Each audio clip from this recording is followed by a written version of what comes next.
जय श्री कृष्ण। आपका स्वागत है आज के एपिसोड में। पिछले 2 एपिसोड में हमने इस बारे में बात करी कि आपको किस फील्ड में जॉब या बिजनेस करना चाहिए जिससे आप करोड़पति बन सकते हैं।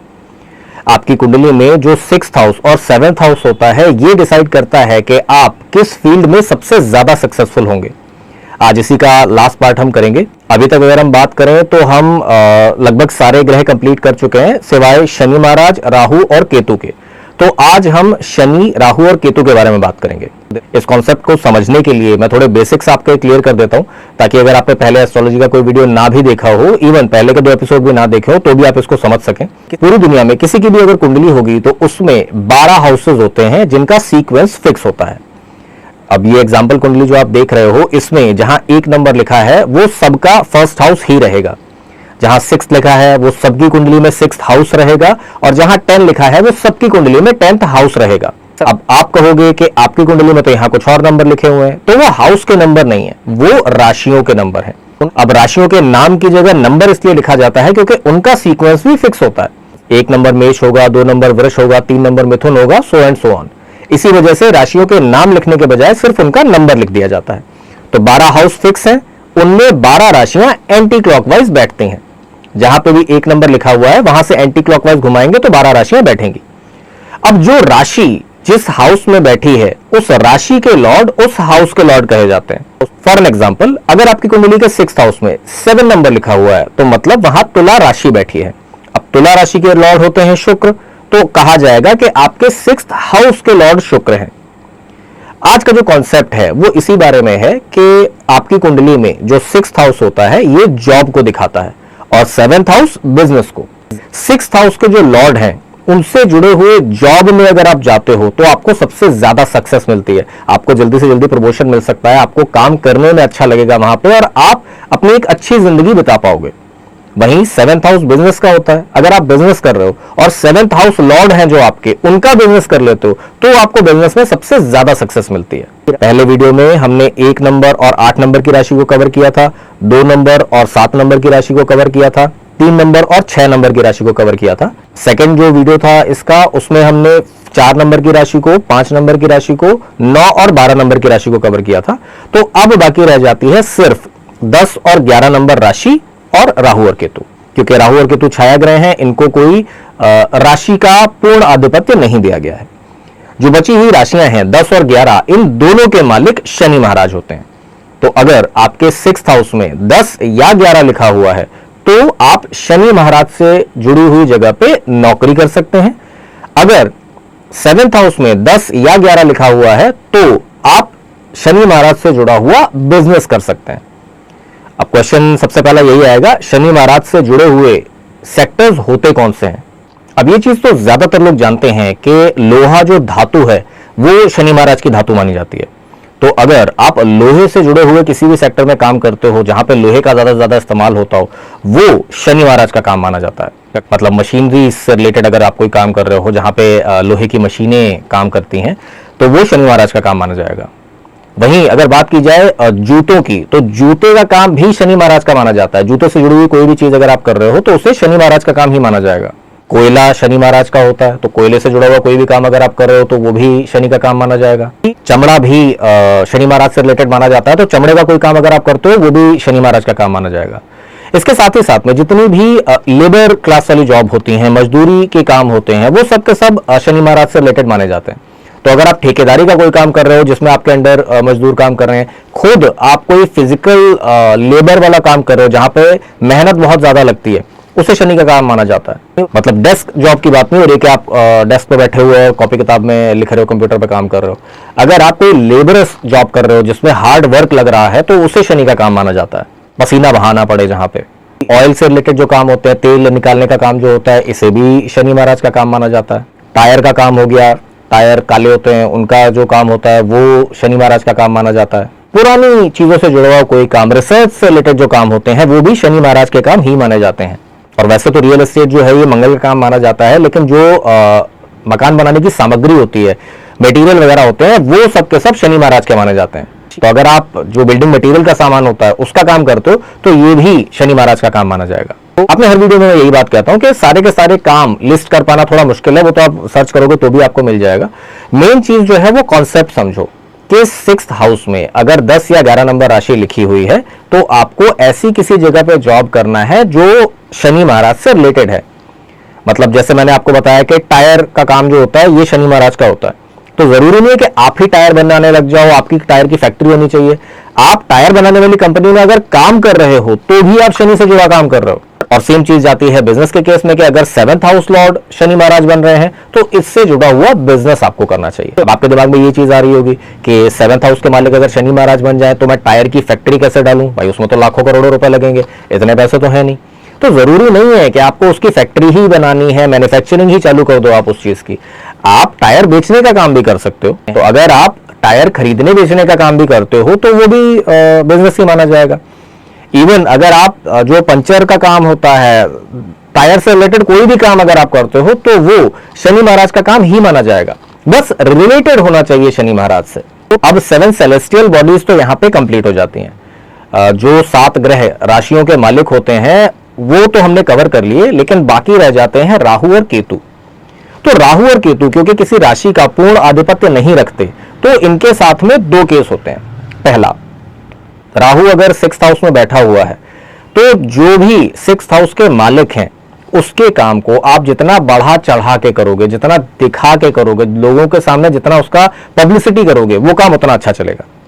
मतलब अगर मान लीजिए कि आपका, जैसे अभी हमने शनि महाराज की बात करी, शनि महाराज आपके 6th हाउस के मालिक हैं और राहु आपके 6th हाउस में आके बैठ जाते हैं, तो अगर आप कोयले का बिजनेस कर रहे हो तो आपको कोयले के बिजनेस का ज्यादा से ज्यादा एडवर्टीजमेंट करना पड़ेगा। जगह जगह पे होर्डिंग लगाने पड़ेंगे, बोर्ड लगाने पड़ेंगे, आपको ऐड देने पड़ेंगे अपने बिजनेस के। जितना प्रचार करोगे वो उतना ही ज्यादा बढ़ेगा। वहीं अगर केतु आपके 6th हाउस में आके बैठ जाएं, शनि महाराज मालिक हैं और केतु वहां पे आके बैठ गए, तो जितना आप उस चीज को छुपा के करोगे, जितना उस चीज को दबा के करोगे उतना अच्छा चलेगा। अब आपके दिमाग में आएगा कि भाई एडवर्टीजमेंट करना या प्रचार करना बिजनेस को बढ़ाएगा, ये तो समझ में आता है। छुपाना कैसे बिजनेस को बढ़ा सकता है? छुपाने का मतलब ये नहीं है कि चुपके चुपके काम करना है। छुपाने का मतलब ये है कि आप फ्रंट में आके काम मत कीजिए, आप बैक साइड में रह के काम कीजिए। अगर राहु बैठे हुए हैं तो आपको शॉप खोलनी पड़ेगी कोयले की, ठीक है ना, आपको रिटेलर बनना पड़ेगा, लोगों को देनी पड़ेगी वो चीज। अगर केतु वहां पे बैठे हुए हैं तो आप कोयले के सप्लायर बन जाइए, ठीक है ना।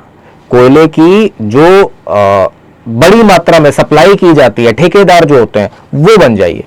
अब आपने कभी भी, कोयले की बात नहीं है, किसी भी चीज की अगर आप बात करें, सप्लायर का नाम आप कभी नहीं सुनते, ठीक है ना। आपके घर में जो चीजें रखी हुई हैं, टूथपेस्ट की अगर बात कर लीजिए, मैगी की अगर आप बात कर लीजिए, किसी भी चीज की बात कर लीजिए, आपने उस कंपनी का नाम सुना होगा, लेकिन उस कंपनी को जो सामान सप्लाई कर रहा है उसका नाम आपको नहीं पता होगा। एग्जांपल के तौर पे अगर मैं कहूं तो जैसे आईफोन है, आपको पता है कि एप्पल आईफोन बनाता है, लेकिन क्या आपको यह बात पता है कि उसके बहुत सारे पार्ट हैं जो सैमसंग भी बना के उनको देता है? उसका डिस्प्ले कहीं और किसी कंपनी से बनाया जाता है, उसके बाकी पार्ट कोई और कंपनी से बनाए जाते हैं। आपके पास वो एप्पल के तौर पे आ रहा है, लेकिन बैकग्राउंड में सप्लायर बहुत सारे होते हैं। तो अगर 6th हाउस में राहु बैठे हुए हैं, एक्सपेंड कीजिए चीजों को, केतु बैठे हुए हैं, छुपा के कीजिए चीजों को। और ये चीजें ज्यादातर बिजनेस पे काम करते हैं, तो आप 7th हाउस के लिए उसको देखो तो ज्यादा अच्छा है। 6th हाउस की अगर बात की जाए तो 6th हाउस बेसिकली जॉब का होता है।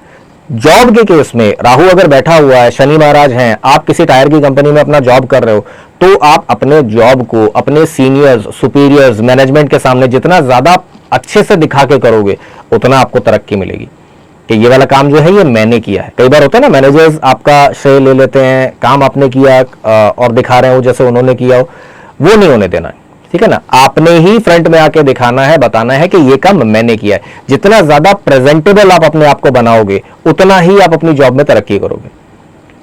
वहीं अगर केतु 6th हाउस में आके बैठ जाते हैं तो अब आपने बहुत ज्यादा फ्रंट में आके काम नहीं करना, ठीक है। आपके पास एक लीडर अच्छा होना चाहिए, आपका मैनेजर अच्छा होना चाहिए, आप चुपचाप शांति से बैठ के अपना काम करते रहो, ठीक है ना। आपके मैनेजर्स क्योंकि जानते हैं कि ये काम आपने किया है, आप कितने क्वालिफाइड हो, आपको तरक्की, आपको लाभ अपने आप मिलते रहेंगे। आपको फिर ज्यादा सामने आके काम नहीं करना है, क्योंकि फिर आपके मैनेजर से ही आपकी दुश्मनी हो जाएगी और आप कभी आगे नहीं बढ़ पाओगे। तो दोनों बातें समझने की जरूरत है। पहली चीज तो ये है, राहु बैठे हुए हैं तो अपनी चीजों को दिखाओ, जितना दिखाओगे उतना आगे बढ़ोगे। केतु बैठे हुए हैं तो शांति से काम करो, ज्यादा आगे आगे करने की कोशिश मत करो, उतनी ही तरक्की करोगे। इसके अलावा राहु और केतु के खुद के भी कुछ गुण होते हैं, जैसे राहु और केतु जो है ये रहस्य के कारक माने जाते हैं, ठीक है ना, रिसर्च के कारक माने जाते हैं। राहु स्पेशली अगर बात की जाए तो रिसर्च के कारक माने जाते हैं, क्योंकि वो मस्तिष्क का हिस्सा है, ठीक है। उन्हें हाथ पांव के काम करना नहीं पसंद, जिस किसी भी चीज में दिमाग से काम करना होता है, कंप्यूटर का काम हो गया, कोई रिसर्च का काम हो गया, जिस चीज में ज्यादा एनालिटिक्स का काम हो रहा है, ऐसे काम अगर आप करते हो तो आपके लिए अच्छा रहेगा। वही केतु छुपी हुई चीजों का कारक होते हैं, तंत्र मंत्र का कारक होते हैं, ऑकल्ट का कारक होते हैं। तो अगर राहु और केतु 6th या 7th हाउस में बैठे हैं तो या तो उस हाउस लॉर्ड के जुड़े हुए काम जो होते हैं उन्हें राहु और केतु के साथ में जोड़ के कर लीजिए, या फिर राहु का जो अपना काम है, केतु का जो अपना काम है, आप वो कर लीजिए, ठीक है ना। इससे आपको आपकी लाइफ में सफलता मिलती है।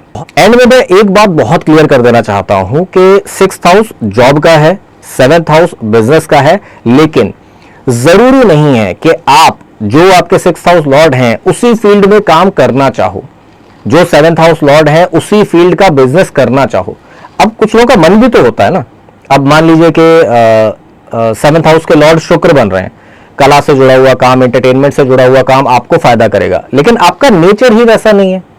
हर एक इंसान के लिए ये चीज नहीं होती कि वो यूट्यूब पे वीडियो बनाने लगे, सोशल मीडिया पे आ जाए। कुछ लोग नहीं, फोटो तक डालना पसंद नहीं करते। तो ऐसे में क्या किया जाए? तो आपके कुंडली में धन अर्जन के लिए और हाउसेस भी होते हैं। 6th हाउस और 7th हाउस आपको बेसिक बताते हैं कि इससे जुड़ा हुआ जॉब करोगे, इससे जुड़ा हुआ बिजनेस करोगे तो आपको बहुत सफलता मिलेगी, आप करोड़पति बन सकते हो अपनी लाइफ में। लेकिन अगर आप उनसे जुड़ा काम नहीं करना चाहते हो तो आपकी कुंडली का 2nd हाउस मनी हाउस माना जाता है। 2nd हाउस के जो लॉर्ड है, 2nd हाउस में जो ग्रह बैठे हुए हैं, उनसे जुड़ा हुआ काम अगर आप करोगे तो भी आप बहुत अच्छा धन अर्जित कर सकते हो। 11th हाउस इच्छा पूर्ति का हाउस माना जाता है।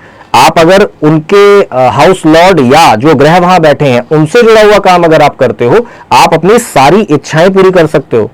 10th हाउस कर्म का हाउस माना जाता है। तो बहुत सारे कॉम्बिनेशंस हैं। ज्योतिष में एक चीज को देख के आप एक रास्ता तो देख सकते हो, लेकिन अगर आपको आपकी मंजिल तक पहुंचना है तो बहुत सारे एस्पेक्ट्स देखने पड़ते हैं। कहने का मतलब सिर्फ इतना है कि अगर आप 6th हाउस लॉर्ड के सेक्टर में जॉब करोगे, सफलता जरूर मिलेगी, उसमें कोई शक नहीं है। 7th हाउस के लॉर्ड जो हैं उनसे जुड़ा हुआ बिजनेस करोगे, सफलता जरूर मिलेगी, उसमें कोई शक वाली बात नहीं है। लेकिन अगर आप वो नहीं करना चाहते तो निराश मत हो, आपके पास और भी बहुत सारे ऑप्शंस हैं, सेक्टर्स हैं, चीजें हैं। आप किसी अच्छे ज्योतिष से बात कीजिए, कंसल्ट कीजिए, कुंडली दिखाइए, आप अपने फेवर का कोई ऐसा सेक्टर पसंद कर सकते हैं जहां पे आप सक्सेसफुल हो सकें। क्योंकि जिस चीज में मन नहीं लग रहा वहां पे काम करके कभी कोई सक्सेसफुल नहीं होता, क्योंकि आधे मन से काम करोगे तो कैसे काम बनेगा। तो अगर आपको आपकी लाइफ में प्रॉब्लम्स आ रही हैं, आज के डेट में बहुत सारे ऐप हैं, बहुत सारे अच्छे अच्छे एस्ट्रोलॉजर्स हैं जो बहुत ही कम फीस लेके आपकी कुंडली के बारे में आपको बता सकते हैं, आपके जीवन के बारे में आपको बता सकते हैं। मैं सबको यही सलाह देता हूं, चाहे लाइव हो, चाहे रिकॉर्डिंग्स हो, चाहे कुछ भी हो, मैं सबको ये सलाह देता हूं कि आप एस्ट्रोलॉजी कंसल्टेशन लीजिए। बहुत ज्यादा महंगे आज की डेट में नहीं रह गए। एटलीस्ट आपको आपकी लाइफ के बारे में पता चलेगा, आपके डायरेक्शंस के बारे में पता चलेगा। आप अपनी लाइफ में जो प्रॉब्लम्स आ रही हैं उन्हें छोटे मोटे उपाय करके दूर कर सकते हो। उपाय पता है कैसे होते हैं? शिव जी को 40 दिन तक जल चढ़ा दो, केसर का तिलक लगा लो, सूर्य को लाल मिर्च के बीज डाल के जल चढ़ा दो। बहुत सिंपल उपाय हैं, लेकिन ये अगर आप करते हो तो लाइफ में बहुत बड़े बड़े चेंजेस आते हैं। अब आज का एपिसोड हम यहीं तक रखेंगे। अब आपसे मिलेंगे अगले एपिसोड में किसी नए टॉपिक के साथ में। तब तक श्री कृष्ण आप पर और आपके परिवार के ऊपर कृपा बना के रखें। जय श्री कृष्ण।